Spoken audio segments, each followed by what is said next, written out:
Well, just put some socks on your dog. Hey, everybody, this is Shawn Harwell back once again. Mini episode of the Never Heard of It podcast. Joined, as always, by the chameleon himself. Craig Moorhead. You can find us online. And all of our episodes you can actually find at neverheardpodcast.com if you want to give those a listen. Or on iTunes, for that matter. You could Twitter us at NeverPodcast. You can Instagram us. What's our Instagram again, Shawn? I believe it is NHOIT podcast. Mm-hmm. Just simple. Look up. Never heard of it. We like to keep just it. Look it up. We're there. Real simple. You can probably even hashtag never heard of it because I use that pretty frequently when we post those things. So yeah, you're heavy on the hashtags. I think that's helped us a lot. Let me just drop some little observational questions upon you. I was in the airport recently and saw a gentleman wearing a shirt that the sleeve, I didn't see what was on the front of the shirt. The sleeve, Craig, had it had a hashtag, and then it had the word hashtags, and then it had another hashtag.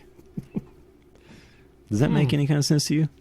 I think that gentleman is through the looking glass. I think he is post hashtag, post technology. Yeah. I didn't see what plane he got on. I mean, he may have just gone straight to Mars. It's possible he's on his way. But wow, it's kind of amazing. Good for him. He's the next evolution, everybody. Yeah. I wanted to also point out I have submitted our podcast to be accepted on Spotify because they do have a podcast section if you're a Spotify user. I didn't realize that until recently, but there it is. It's actually quite easy to listen to podcasts right there in the old app if you're on Spotify all day long, like I kind of am. But they're selective supposedly, so I don't know if we're going to pass the muster. We'll see. And if we don't, I will be spamming them. Well, you know what, Shawn? When it's you, I would always pass the mustard. Hashtags. Hashtags, mustard, hashtags.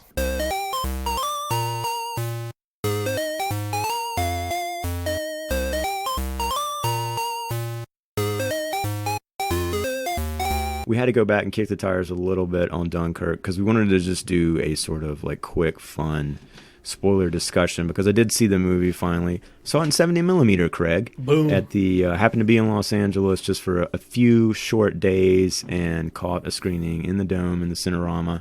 And actually, I think that's a good place to start because I had this conversation afterwards, and I'm here to tell you, Craig, it looked amazing. Mm-hmm. I do not know if I could point out a 70mm print just out of a batch. You know, if I wasn't watching a screen that had a divider down the middle with 70mm, 35 digital, maybe I could tell 35 in digital, maybe I could tell 70 in digital. But I came out of it wondering that question. Can my eyes tell the difference? I don't know that they can. This was not an IMAX screen. It was just a 70mm film presentation. There were hairs in the gate. And that was nice to see, even though, you know, I was like, oh, that's right. Do you think your eyes are that well trained? Have you experienced 70mm enough to feel like you could pick out the difference?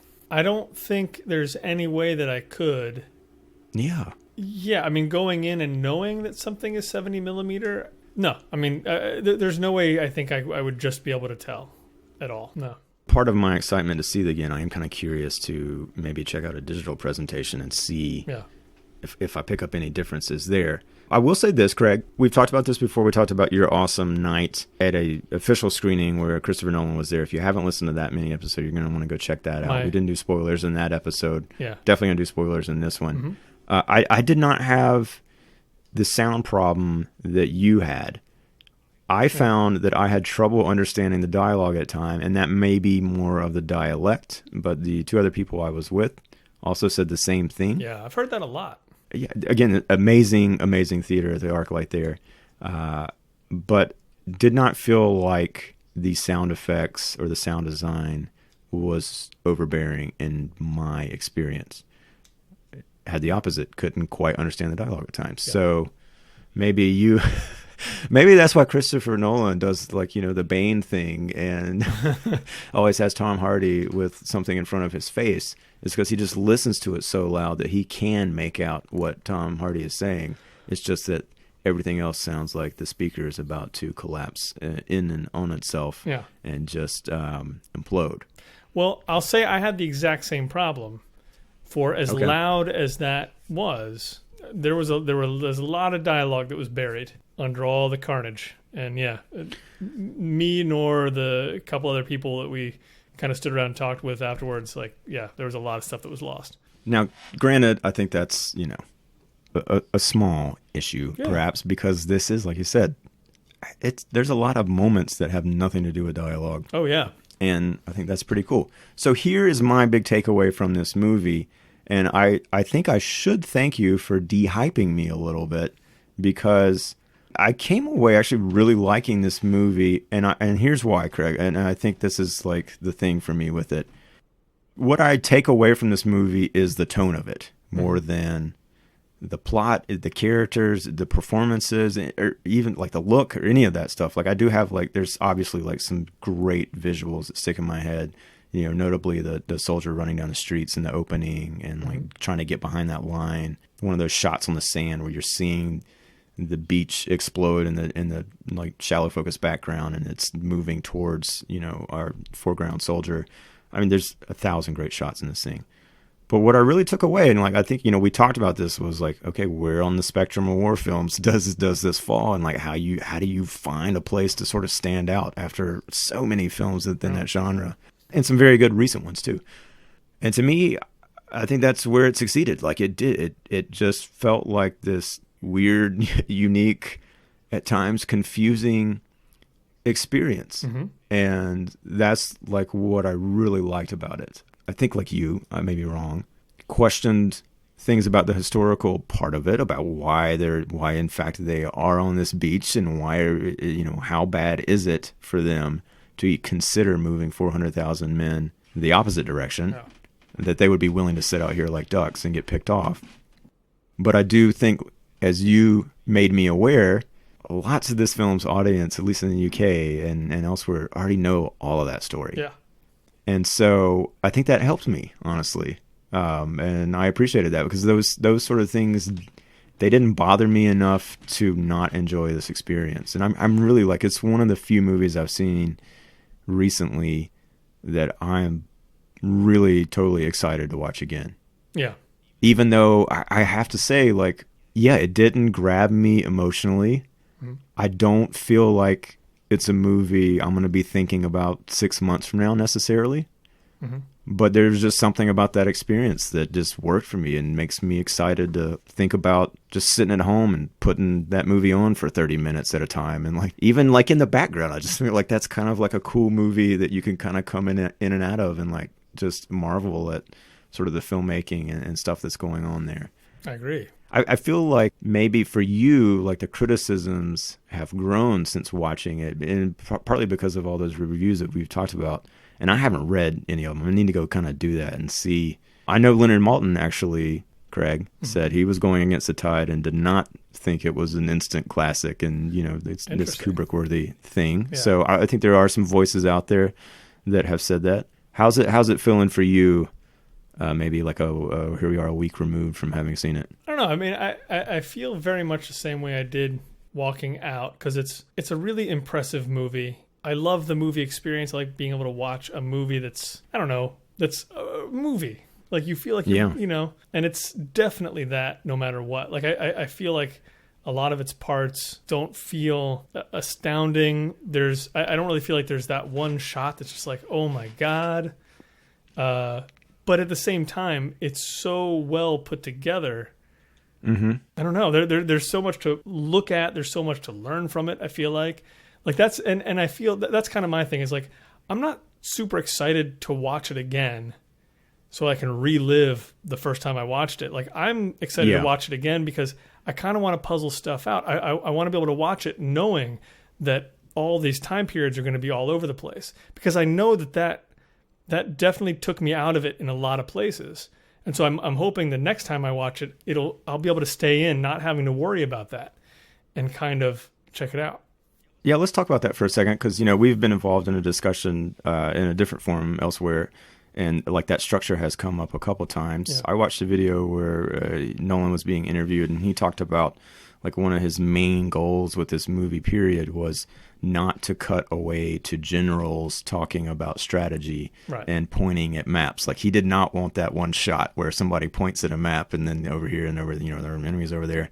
And he succeeded in that. But boy, it is an interesting decision to go that route. And kind of my takeaway from it, and I think a lot of that came from hearing him talk about it.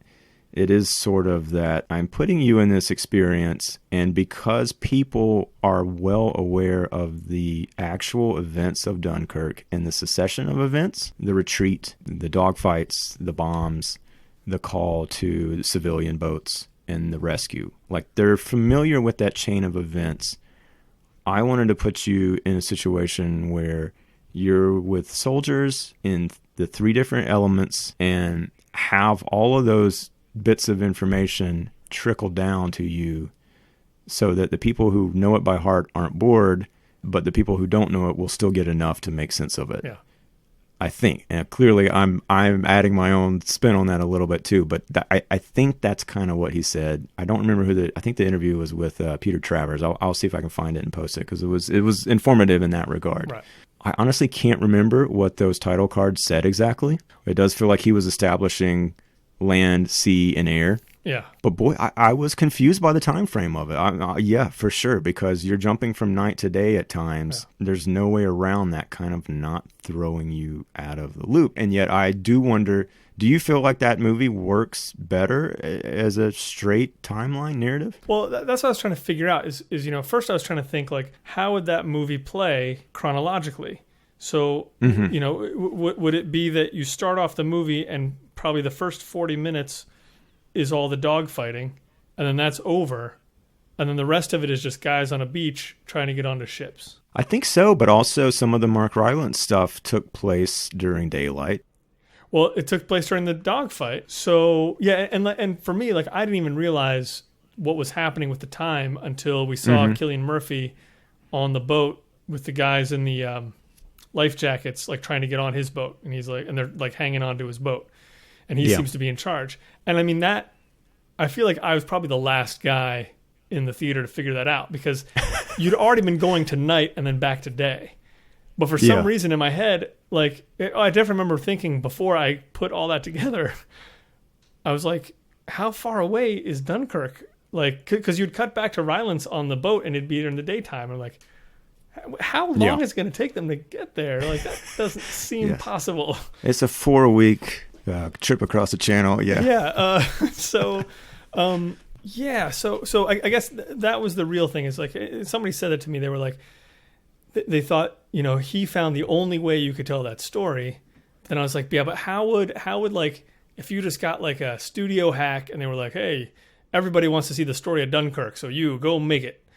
What is that? Like, how would that play out? And maybe it's true. Like, maybe you have to have that dogfight play out through the entire thing. I don't know. But, I mean, I find that whole thing so fascinating. I like the fact that Nolan makes these puzzle movies.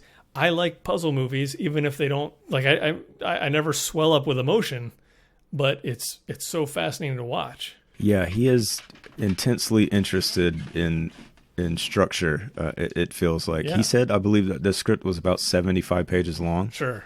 So obviously, like, that's what he's putting his focus on, is those, descriptive paragraphs and lining that all up. I finally actually sat down and started watching Following, his very first film that he made on like Super 16.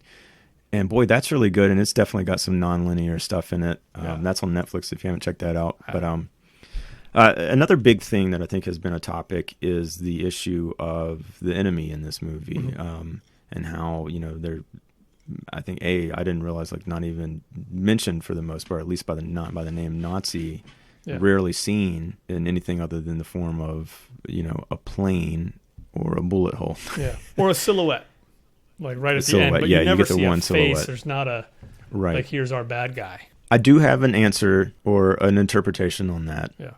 I will say it didn't bother me at all. No. I've seen a lot of Nazis in my movie-going days, and I think those are hard characters to kind of portray in a way that's still interesting.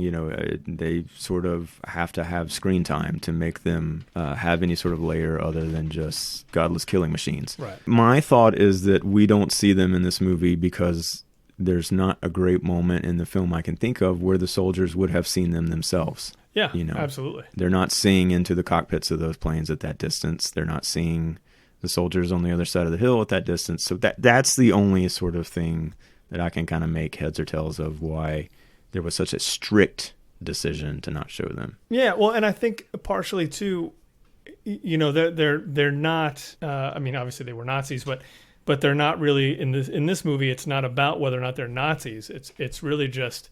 It's really just life or death. Like it's not. Yeah. There's not a thing where somebody says we're gonna get those krauts. Let's go, everybody. There's nothing like that. They're just trying to get off a beach. They just want to go and live their lives, and it's just simple life and death, which is another thing that I really liked about it, and kind of goes hand in hand with what I feel like fell short for me. Is I didn't really always feel, I guess, terribly worried or tense about that.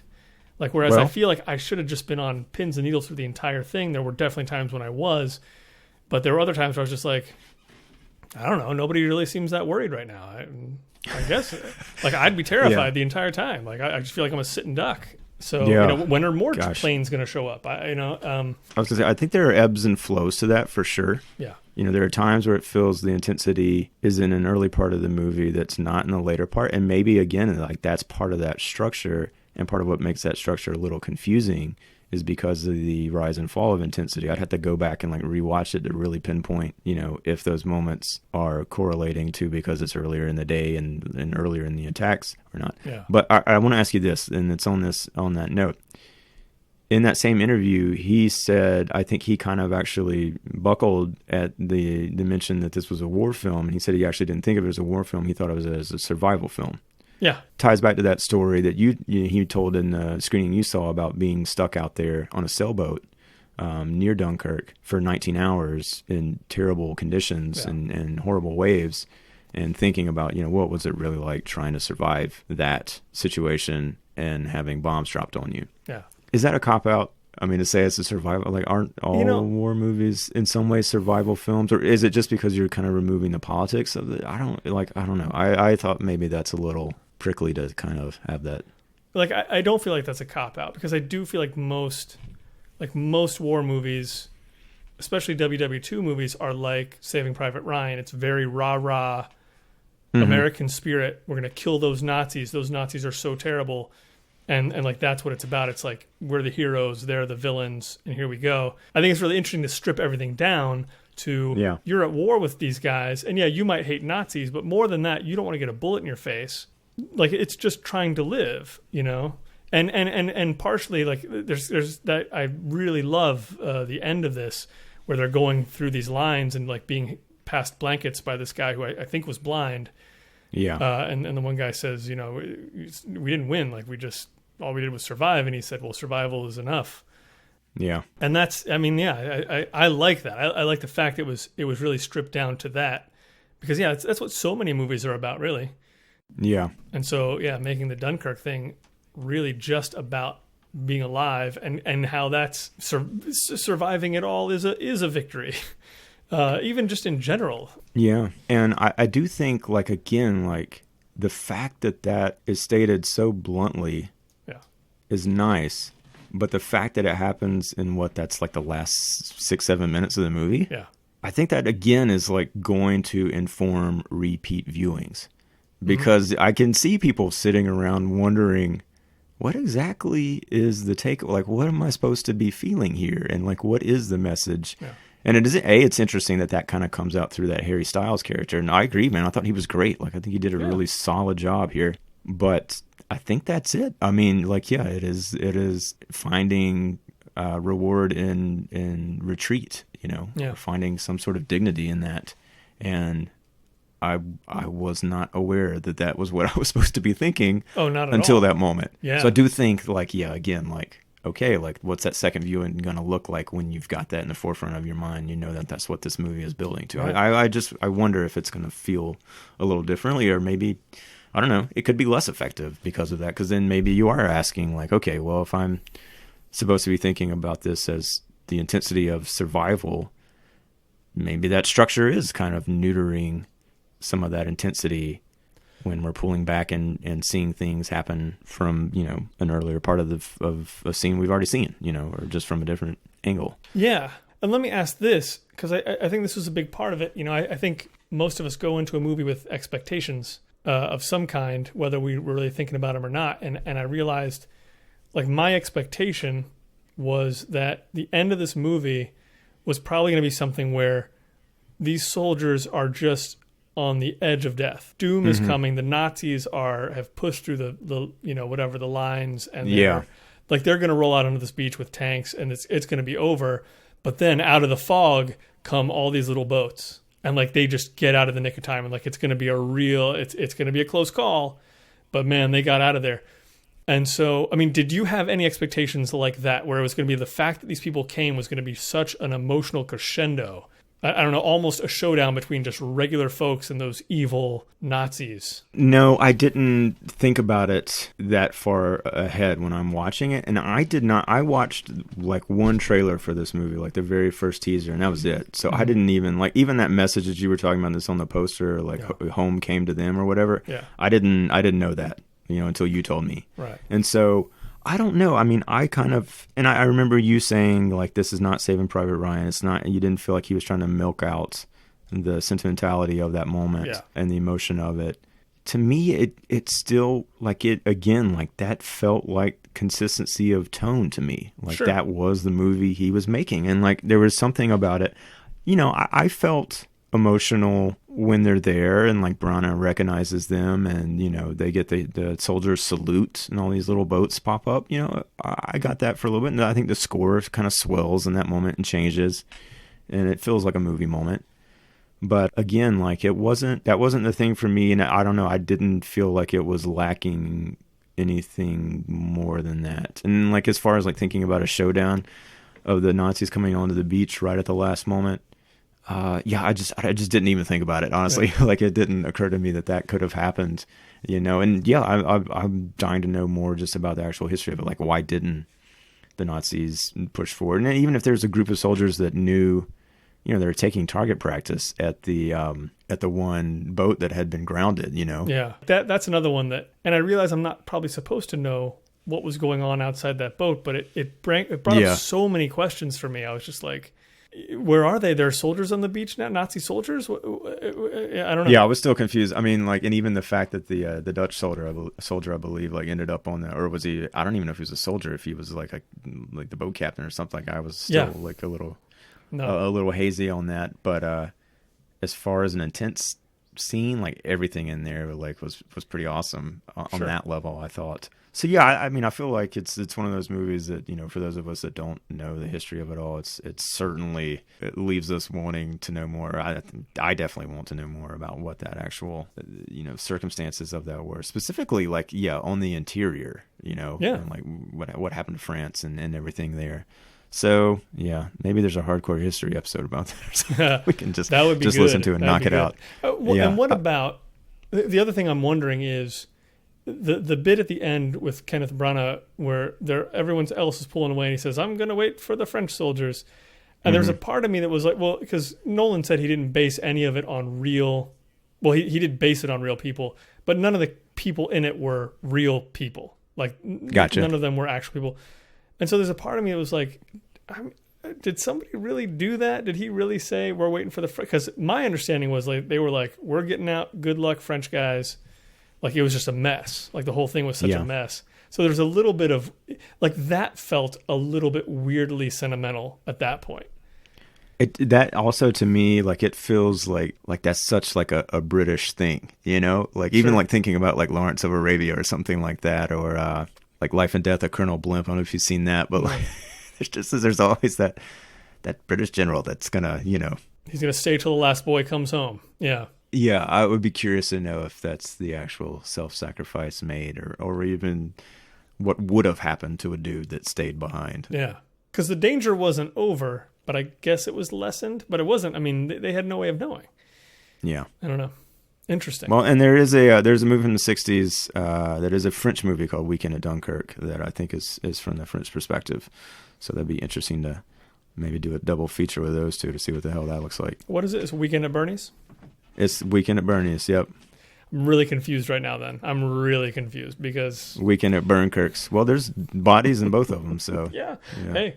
Craig, any favorite thing from Dunkirk, be it moment, I'll tell you shot, what, performance, actor, what anything? my favorite thing about it, first of all, there's a lot of good stuff. I've been grousing about stuff, but No, yeah, I mean, I certainly don't want to make it sound like I think it's a piece of dreck, but No, you're on record now. 2 episodes, you're good. yeah, He won't come after you. Yeah.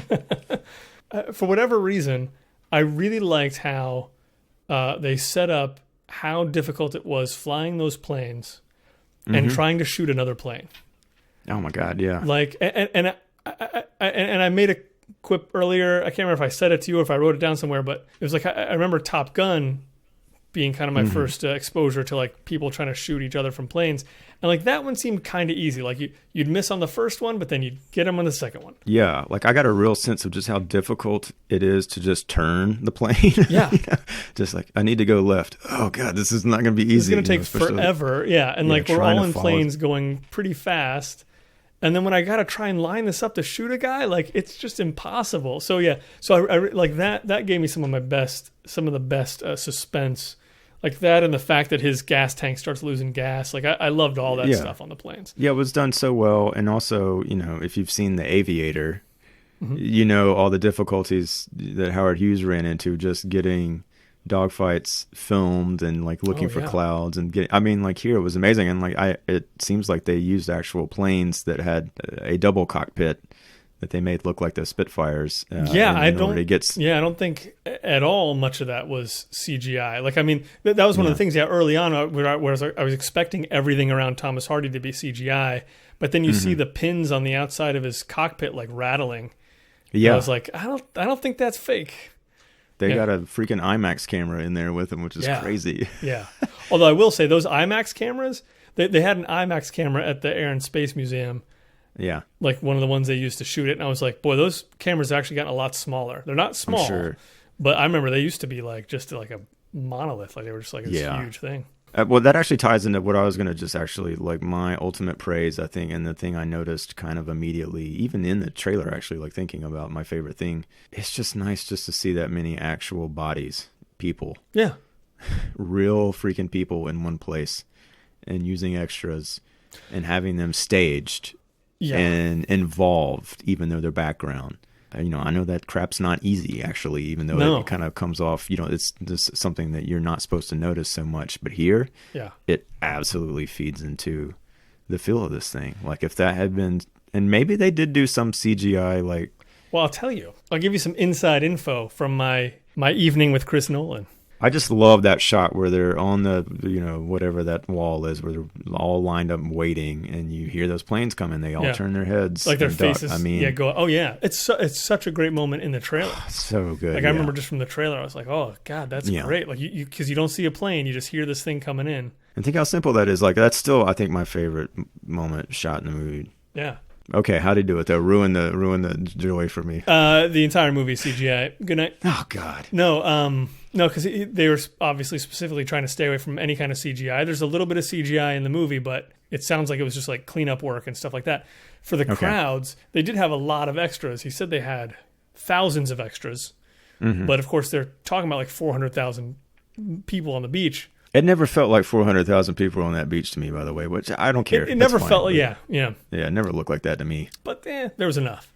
But he said that they got this guy who, I should know his name, considering we're doing a movie podcast.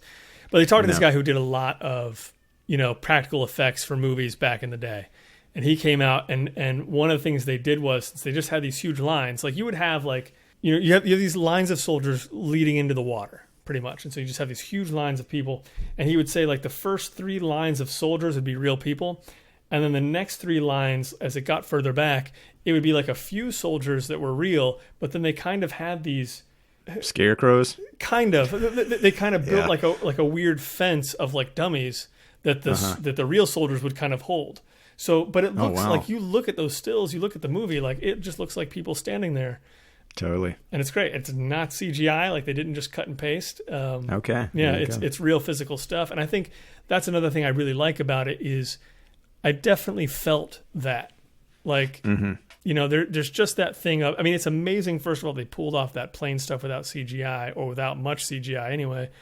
Yeah. But you really, like practical stuff, you really do feel it. And I feel like it really does make a difference.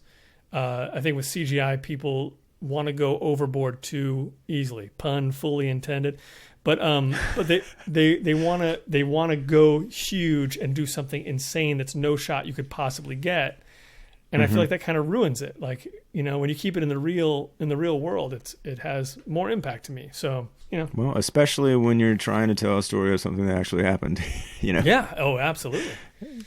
This is history. So yeah. I feel like I should just also praise the score. I thought it was fantastic. Oh, absolutely. It was really good. Sound design and the score are insane, absolutely insane. And I mean, there's a moment toward the end where everything stops that just like, as soon as it stopped, I was like, oh my God, like we've just been being punished, to the point where I forgot that I was hearing all that noise. And then it kind of goes down to sounds like a stopwatch, and the stopwatch stops. He said he literally played or used a stopwatch to tell Hans Zimmer what he wanted. Yeah, that makes sense. So there may be actual recording of stopwatch, his pocket watch, on there. So no doubt about it. Cool movie. Obviously a lot to chew on. I think the film nerds are definitely digging into this one. And I don't know. It'd be interesting to see if maybe this is his most divisive movie amongst his loyal fans. And also super curious to see what he does next. I haven't heard, but it'll be interesting to see if he goes a bit more down this road or back into, say, something a little more sci-fi bent, or these genre bending things that he does at massive budgets. He's got to be feeling pretty good about how well it did at the box office for something like this in the middle of summer, surrounded by superhero movies. So kudos to him on that front. I think that bodes well for anybody who cares about movies. And I lost Craig, so I'm not going to let him say goodnight. I'll have the final word, which is, I hope you're alive, Craig. Get out of Dunkirk ASAP. Bye.